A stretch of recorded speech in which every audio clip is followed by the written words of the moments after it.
Hello everybody, SlimKirby here. Welcome back to more of the Kirby Superstar Ultra playthrough. We are getting ready for the Great Cave Offensive, so grab your bag for storing treasures, grab your Explorer's Intuition, grab that little hat with the light on it, because we're going to go deep in the Great Cave Offensive to collect all 60 treasures. Kirby finds himself lost in a deep cave full of peril and treasure. Find all 60 treasures and get out safely. Alright, let's do this. So, Great Cave Offensive, as a kid, this was always a game I looked forward to the least. Just because getting all the treasures can be a pain during your first few playthroughs of the game. But now I've played this game so much, and I've gotten all 60 treasures so many times, that I really don't think it's that big of a deal anymore. And, if anything, this is probably my favorite mode now. Just because I know this so well. So, I always look forward to this, because I always just remember this was a challenging aspect of my childhood, getting all the treasures. So, it's cool that I'm actually going to be doing this, and I'm going to have a lot of fun with it as well. So no, I do not need a tutorial. I know what I'm doing here. The game pretty much explained it. We're going to be looking for all the 60 treasures of the Great Cave Offensive. Some of them can be pretty easy to find, like this one. It's just right here in the middle of the open, and you can get it no problem. Others will require you to do some thinking and some extra exploring, and you have to basically look around for different things, like this hidden door right here, which will take you to the second treasure, which is the gold coin. And what's cool about it is a lot of people try to use the treasures as like little references and nods to other games. There are a few of them, but I think there's some other ones that are not really references, they're just items. But still, it's kind of cool to make up your own references for each of the items. I think it's something nice you can do. Like the whip, a lot of people say the whip is a reference to Castlevania, because the Belmont family likes to use whips as weapons in that game. But it could also just be a whip.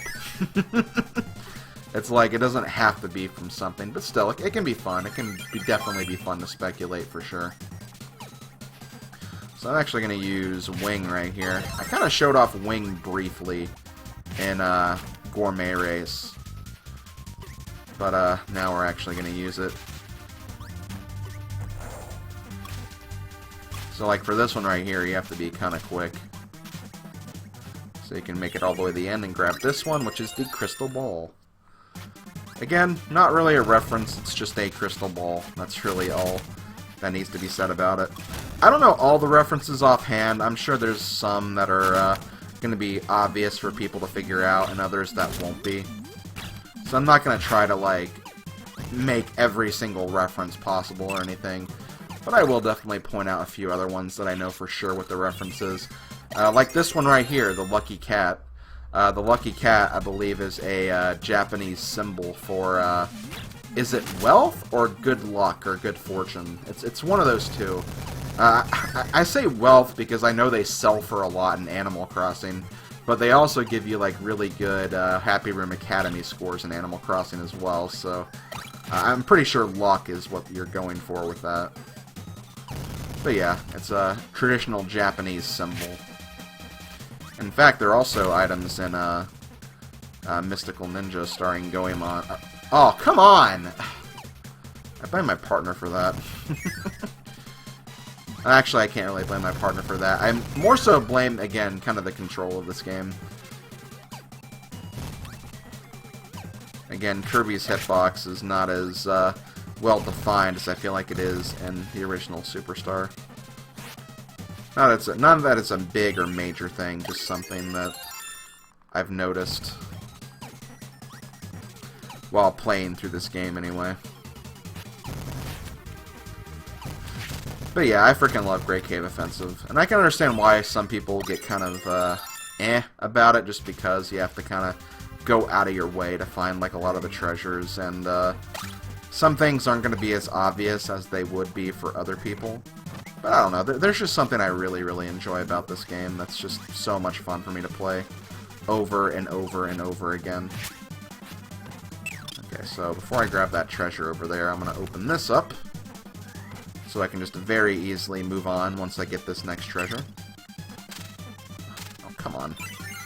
Well, since you're not doing anything, I'll just use this and do this myself. There we go. Screw Attack! That's obviously from Smash Bros. No, that's from Metroid.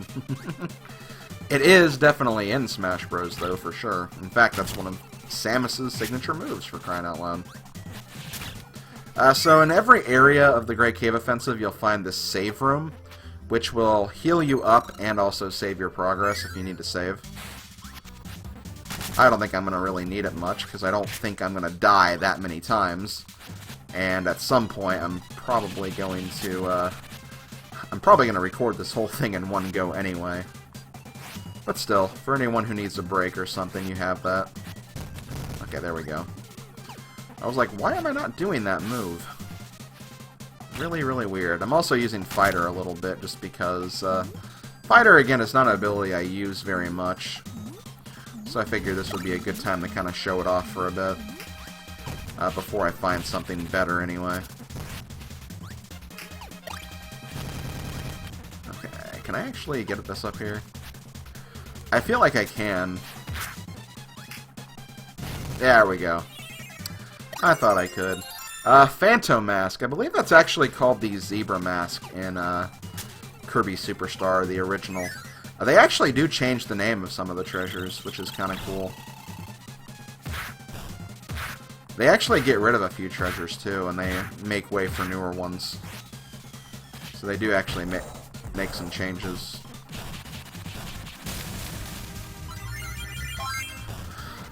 Okay, no, they don't give you a treasure for that. I'm thinking of a different area. Plasma would be a good ability, but I'm going to stick with Hammer for right now. There's actually a power-up I want to use for the boss coming up. Fuck. If I can actually get this done properly. Come on. I know it's been a while since I've played Donkey Kong Country, but I don't think my cannon shooting skills are that bad.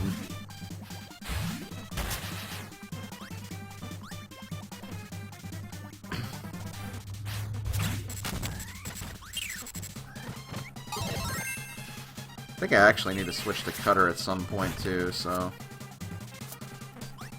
Cutter or any kind of cutting power-up anyway. Beast Fang. Awesome. We have the Fang of a Beast now.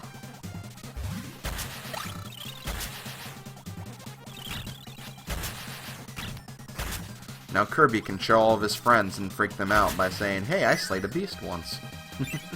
Although Kirby has slayed, like, his fair share of really nasty foes, so...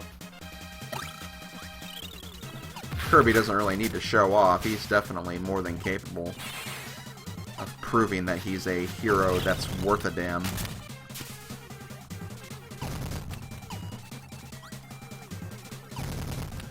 Okay, what do we got in here? We have the bandana. Does the bandana belong to Bandana Waddle Dee? Maybe. Just maybe. And here we have the Season's Heart. So, some of the treasures that are actually removed from the original game, they had like 4 separate treasures that were called Springtime, Summertime, Autumn Time, and Wintertime. I think they just combined all 3 of them for that one treasure in this game, which is kind of interesting. Here, you can be Cutter. I'm actually going to be Jet for this. I know this is going to be kind of a weird choice, but I actually have kind of a strategy I like using on this boss. I don't think there's going to be a guarantee I'll be able to get it exactly right, but if I get it right, that'll be really, really cool. Let me see. Ah, damn it. Okay, that was kind of my partner's fault. But basically, Jet has an ability where if you grab a projectile, you can do like a really, really cool looking rocket attack. But again, it's really, really hard to do, and I think I just lost. Yeah, I just lost it. Damn it. Screw you, Sir Kibble. You screwed that up. That's kind of a shame. I'll have to beat Fatty Whale the good old-fashioned way now. Which is really, really difficult to do. Fatty Whale, I think, is probably one of the harder bosses, in my honest opinion. Just because he has really fast and erratic attacks, which you wouldn't think he would due to the fact that he's a huge frickin' fat whale, but he can be pretty lethal.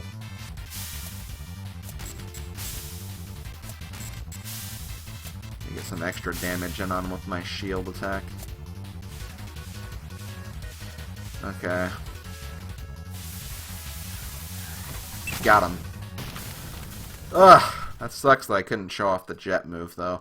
I'll be able to show it off in other ways throughout the playthrough, but I really wanted to show it off there. It's okay.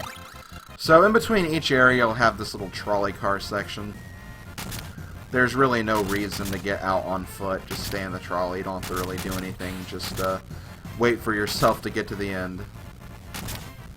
It is kind of nice, though, that we do have a section like that, just so you can kind of sit back and watch yourself go through the trolley. It's kind of cool. So yeah, now we're going to be in the Silver Caves, or the Crystal Caves. We found the Glass Slipper. Over here we have the dime, worth 10 gold. How appropriate. So I guess 10 gold is the equivalent of 10 cents, according to the logic of the Kirby universe. So if you wanna go to Dreamland, currency really shouldn't be that bad to figure out. Okay, here we have the goblet. That is a clear reference to Harry Potter, even though it's not, because goblets have existed before then. Ah, damn it. Yeah, I'll get that later. I have to go around this entire room anyway, so it's not a big deal. Crash! So yeah, that's basically how you break open that door. I'm sure you can do that with other power-ups too, but Crash is right there, so you might as well just use that.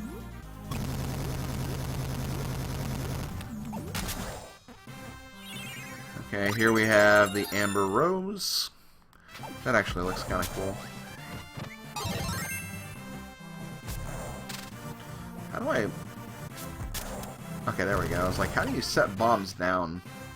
Because it's so much easier to do in the original game. They kind of made it a little more awkward to control in this game for some reason. Still do not understand why they did that. Oh well. Never question the mind of a game developer, I guess.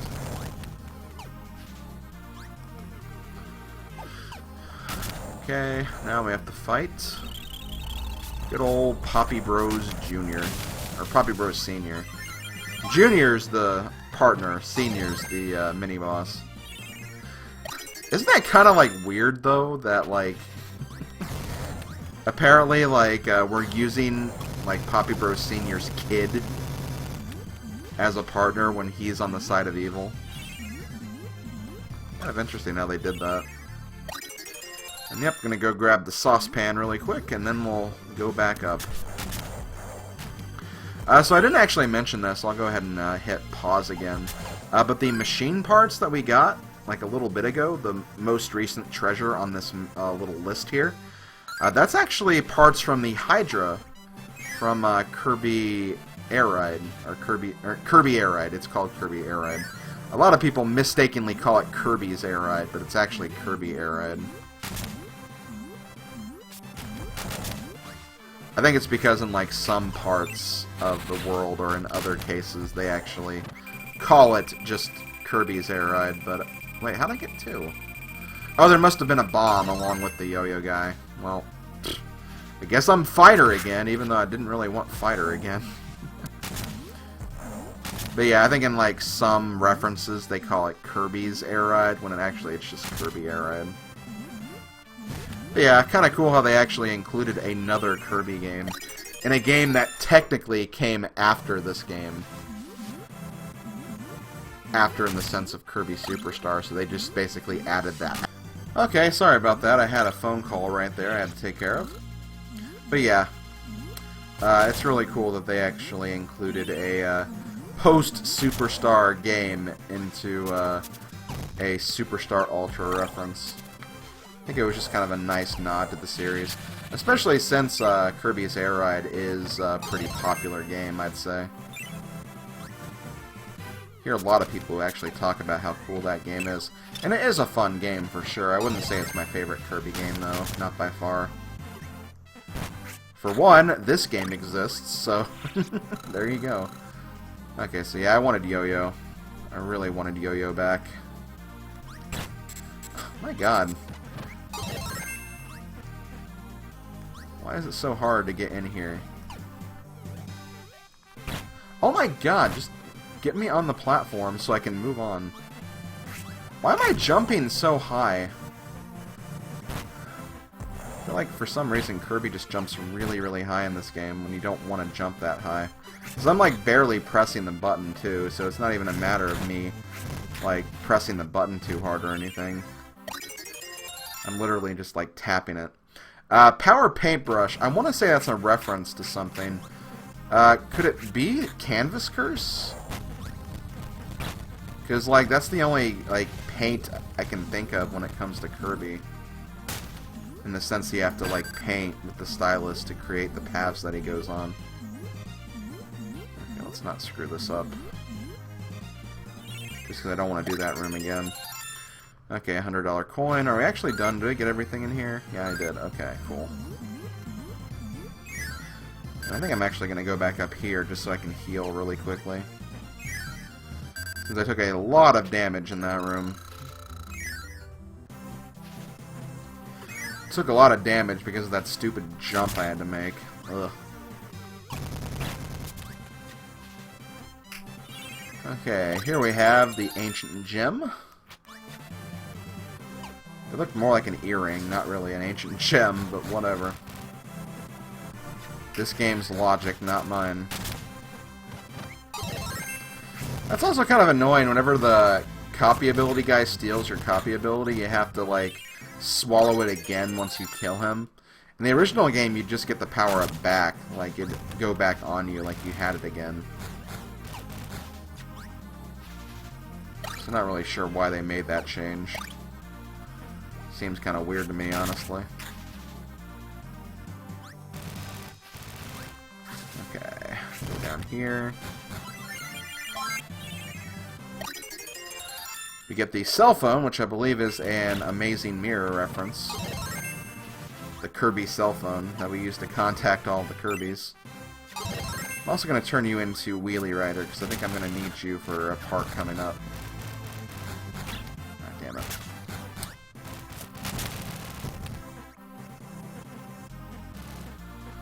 Okay.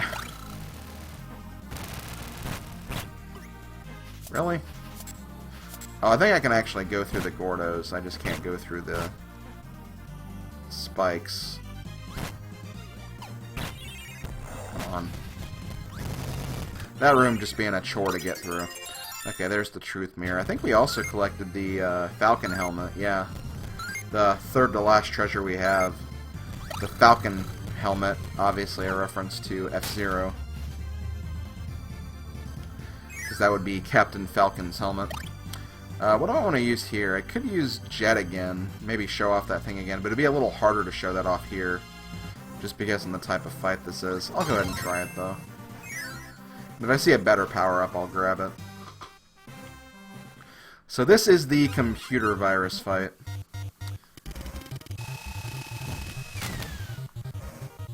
Basically, you fight these enemies in the style of an RPG. Which is kind of cool.